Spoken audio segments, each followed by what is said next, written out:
All right, what's up, everyone? Jeff Swartz here with Sparta Sports and Entertainment. I'm joined with Khortni Kamyron. She has an upcoming title fight with Sparta on November 7th against Nikki Cruz. How you doing? I'm good. How are you? I'm doing great. How's training going? Exhausting, but very well. I bet. Yeah. What's it like here at the gym? Let's see. I put in probably 3 hours a night, and then the weekends are 3 to 4 hours during the daytime. Another hour during the day, down in pound for pound. It's just exhausting. We just go, power through, being tired. Right. Find that breaking point, and then go beyond that breaking point again. Awesome. Yeah. All right. Well, let's get into it. So, what was like growing up for you? Did you fight a lot, siblings, stuff like that? Well, I did fight with my sister a lot. She'll be the first one to tell you, now I know why you're a fighter, because you used to beat the crap out of me all the time growing up. But I was a good kid at school, straight A student, hit my teenage years and kind of turned into a jerk, right. Like normal teenagers do.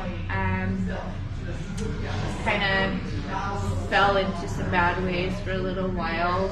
Then I had my daughter and just decided to turn my life around. Yeah. Well, that's awesome. How old's your daughter? My daughter's 14, and then I have an 11-year-old son. Oh, awesome. That's great. Kids are awesome. Yeah, they're good. So what led you to pursuing a life of combat then? So I had a friend that was actually training, she had her son here training at Box, and she invited my daughter to come in and train together because they were the same age. So while I was here, I was sitting on the bench, and I'd go to Planet Fitness during the daytime and pretend like I knew what I was doing. And Coach Sullivan, while we were here, decided to offer me to start powerlifting and doing the body of armor training program. Yeah. And so I started powerlifting, and I decided to step onto the mat and do kickboxing for cardio supplements and stuff.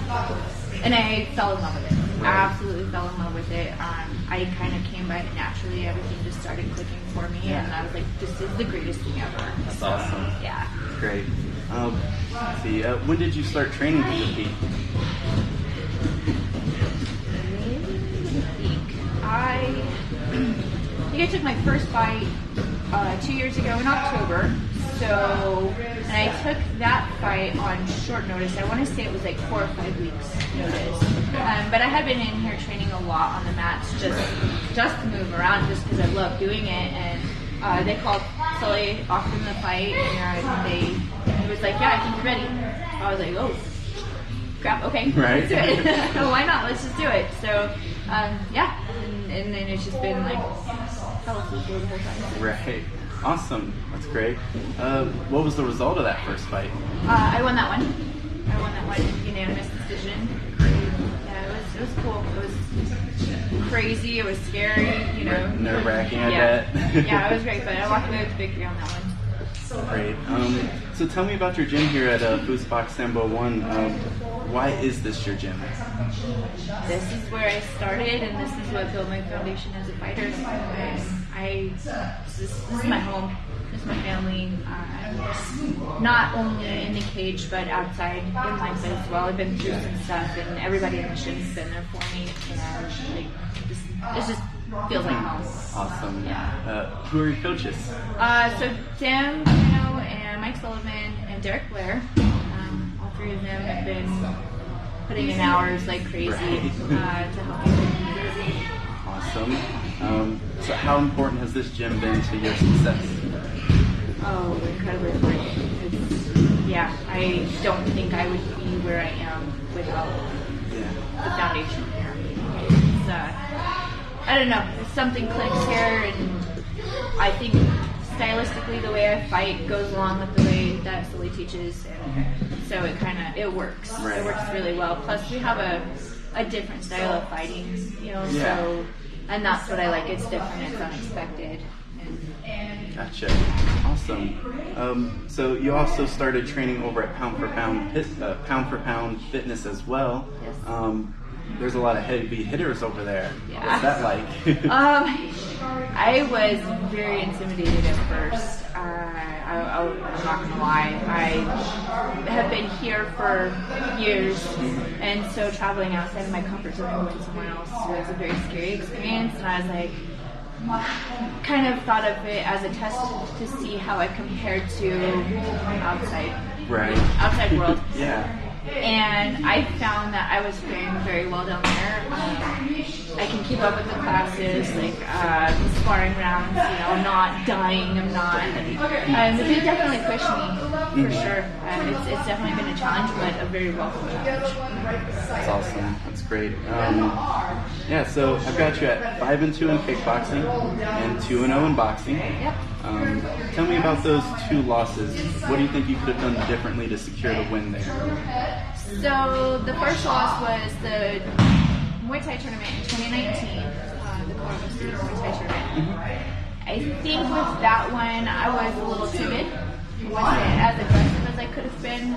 That was a split decision loss, I believe.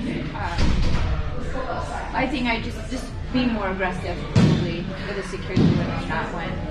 And then the second loss was that title fight. With that one, I turned it up late. The third round, I went ball to the wall, and there's just a couple of really minor things I could have done differently. But if I would have turned it up sooner, realized what happened as a result of my punches a little bit sooner, I think the outcome would have been very, very different. Okay. Gotcha. So, of those 7 wins, which one was your favorite so far? Wow. I don't know, because they all have a special place in my heart. They all mean something to me. My favorite one is probably the TKO win that I had last June. I won that fight in 64 seconds, and it was something I never thought that I could do. The girl that I fought was Chrissy Long. I was highly intimidated going into that fight. She was an MMA fighter. She had an 8-second KO win as an MMA fighter, and I had no idea what to expect. She was a lot taller than I was. That was the heaviest fight that I'd ever taken, and I finished it super fast. And I love Chrissy. Chrissy and I are like the greatest of friends now. So that was something I never thought could happen, and I think that's probably why that's my favorite fight. Awesome. Or my favorite win. Would you say that's the fight you also learned the most from, or what another fight? No, the fight that I learned the most from. That's a good one. Each fight, I learned something different out of. You learn your different breaking points again, and you learn how to apply. And it's not a good fight if you don't learn something from it, win or lose, right? So I think that probably the 2 boxing matches actually were the ones that I learned the most from, because it was different. It was outside of the comfort zone, and I had to really adjust things. So my last fight, first Sparta, was that boxing fight. That one, everything just kind of came together and clicked. My head was really clear. I was able to do my corners. I was able to respond to what they were telling me to do. And I don't feel like I took very much damage in that one. Yeah, no, that was a great fight. That fight against Barb, you won by unanimous decision, and you used your jab just perfectly, just over and over, kept landing. How important is the jab to your game, to your boxing game, your kickboxing game? It's probably pretty vital. I mean, you use it to set a lot of things up. You also use it to, find your range.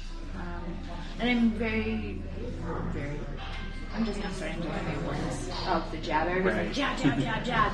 And you don't realize it until you implement it, and then you're like, okay, this clicks. No, it's a powerful tool. Oh, absolutely. Simple but powerful. Yeah, absolutely. See, you were scheduled to face Gemma Breslin back in September, but the fight fell through ultimately. It's happened a lot to you, unfortunately. What's that like? What goes through your mind when that happens? I'm not sure. Sometimes you take a step back and you have to breathe, because that's all you can do, right? You can't control everything. when fights fall through, it's frustrating. Especially, that one was really close. We were less than 2 weeks out. Title fight. Yeah, it was a title fight. It was frustrating, for sure. Because you put so much in, you start cutting the weight, all the time and money. Yeah. The traveling, the hours, the bruises, the crying. I get it, yeah. And then, let's see, your last kickboxing bout was the aforementioned title fight in Kansas. I understand that the fight is under review by the Kansas Commission. Do you want to tell me about that? So, the way we understood the scoring was that Haley won the first 2 rounds. I won the 3rd round 10-8. So that should have been a draw. Fair. Fair. I don't know how it did come back as a draw, but the commissioner approached him after we got done fighting and said, we messed up somewhere. Right. Let's talk about it. Let's see what we can do. We'll look it over. So we thought, well, we might as well try because I don't feel like I lost that fight. Right. I didn't win it, but I did. Fair, yeah. Well, hopefully I would take the draw, absolutely. Hopefully that gets overturned then. Your next opponent, Nikki Cruz, has a similar record as you at 5-1 overturn contest, I believe. And she'll be looking to add another title to her resume. She recently won a title for another promotion. How important is a win over Cruz to your career right now? We are aiming for this to be the end of my Miami career, and I would really love to go out with a bang. I never in a million years thought that I would be fighting for a title anyways. I have one already at 125 pounds. 2 would just, it would be cool. It'd be like the icing on the cake. I really want to just go out on top with Miami. Awesome.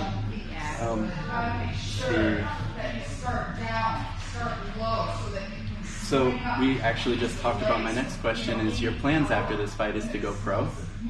Any ideas of when or where that might be, just kind of up in the air? We've been talking, but I'm not gonna let the cat out of the bag just yet. Yeah. Awesome. But we definitely have some plans for it. Oh, that's great. That's great to hear. Well, before we wrap this interview up, is there any sponsors you want to shout out, teammates, coaches, anything like that? Everybody. Really. So my sponsors are HK USA, who do all my gear. We have Grinding Sports, Vila Organics, we have Twisted Fibers Embroidery, Viking Valhalla Woodworks, and the Body of Armor Training Center.